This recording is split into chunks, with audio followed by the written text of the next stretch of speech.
सोचो एक नॉर्मल सुबह है, जून 22, 2025। सूरज निकल रहा है, चिड़िया गा रही हैं और तुम अपना फोन उठाते हो नॉर्मल न्यूज देखने के लिए, लेकिन एक लाल बैनर चमकता है, वर्ल्ड वॉर 3 शुरू हो गया है। एक पल में इनक्रेडिबिलिटी और डर नॉर्मलसी की जगह ले लेते हैं। दुनिया की फ्रेजिल शांति टूट जाती है, स्टॉक मार्केट्स गायब हो जाते हैं, सप्लाई चेन्स टूट जाती है और हर जगह पैनिक फैल जाता है। अचानक सिर्फ सर्वाइवल ही मैटर करता है। सवाल ये नहीं है रात के खाने में क्या है, बल्कि क्या हम आज रात सेफ रहेंगे। वॉर अब दूर की हिस्ट्री नहीं है, ये अब है, पर्सनल है और डरावनी तरह से रियल है। हमारी इंटरकनेक्टेड दुनिया में पहली अलर्ट्स हर किसी की नॉर्मल लाइफ को खत्म कर देंगी, हर जगह। ये वो प्रिसिपिस है जिस पर हम खड़े हैं, एक ऐसी दुनिया जहां अगली वॉर कुछ ही पलों में शहरों को मिटा सकती है। वॉर्स का मतलब कभी सोल्जर्स और टैंक्स होते थे, अब वॉर एल्गोरिदम्स, एआई और आवाज से भी तेज वेपन्स हैं। ऑटोनॉमस ड्रोन्स बिना किसी ह्यूमन हेसिटेशन के स्ट्राइक कर सकते हैं, जिससे पुराना बैटलफील्ड बेकार हो जाता है।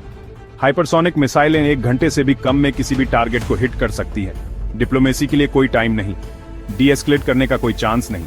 साइबर वॉरफेयर पावर ग्रिड्स को अपंग कर देगा, वेल्थ को मिटा देगा और पहली बॉम्ब गिरने से पहले नेशंस को अंधा कर देगा। कुछ लाइंस ऑफ कोड एक शहर को घुटनों पर ला सकती हैं और इन सबके ऊपर मंडराते हुए न्यूक्लियर वेपन्स जो अब पहले से कहीं ज्यादा पावरफुल हैं। एआई, साइबर अटैक्स और न्यूक्लियर आर्म्स का कॉम्बिनेशन एक हेयर ट्रिगर वर्ल्ड बनाता है, जहां एक गलती सभ्यता को खत्म कर सकती है, मॉडर्न वॉर खत्म हो सकती है, इससे पहले कि ज्यादातर लोगों को पता भी चले कि ये शुरू हो गई है।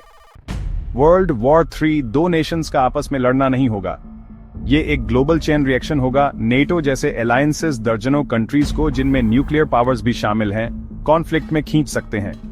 एशिया में न्यूक्लियर आर्म्ड राइवल्स और रीजनल डिस्प्यूट्स तेजी से बढ़ सकते हैं। इकोनॉमिक डिपेंडेंसीज नेशंस को साइड्स चुनने पर मजबूर करेंगी। न्यूट्रलिटी गायब हो जाएगी। प्रोपगेंडा और मिस इन्फॉर्मेशन सोसाइटीज को अंदर से फाड़ देंगे, जिससे अराजकता फैलेगी। वॉर सोल्जर्स, हैकर्स और प्रोपगेंडिस्ट्स द्वारा लड़ी जाएगी बैटलफील्ड्स पर, साइबर स्पेस में, और हमारी स्क्रीन्स पर लाइफ का हर पहलू खाना इंफॉर्मेशन ट्रस्ट एक वेपन बन सकता है। एक मॉडर्न ग्लोबल कॉन्फ्लिक्ट में कोई सेफ हेवन नहीं होगा। अगर न्यूक्लियर वेपन्स इस्तेमाल होते हैं तो शहर तेज चमक में गायब हो जाएंगे, लाखों तुरंत मर जाएंगे, लाखों और जलने, रेडिएशन और भुखमरी से पीड़ित होंगे। असली हॉरर न्यूक्लियर विंटर है।